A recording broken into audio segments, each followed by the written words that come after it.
दो नाबीना आदमी एक दिन बादशाह की बीवी के करीब जाकर बैठ गए। वो जानते थे कि वो बड़ी सखी और रहम दिल है।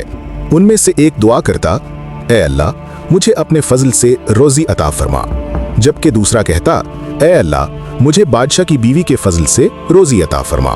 बादशाह की बीवी उनकी दुआएं सुनती थी, चुनाचे जो अल्लाह से मांगता उसे वो 2 दरहम भेजती, और जो अपने फजल का सवाल करता उसे रोज एक भुनी हुई मुर्गी भेजती जिसके पेट में 10 दीनार छुपे होते।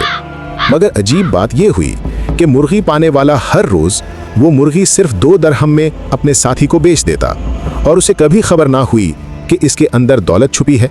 ये मामला 10 दिन चलता रहा।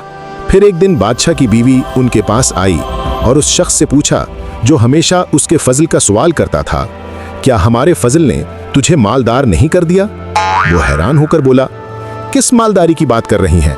मैं तो रोज मुर्गी बेचकर 2 दरहम लेता रहा हूँ। ये सुनकर वो मुस्कुराई और बोली, देख, तूने इंसान के फजल का सहारा लिया, इसलिए महरूम रह गया, और उसने अल्लाह के फजल का सवाल किया, सो अल्लाह ने उसे गनी कर दिया।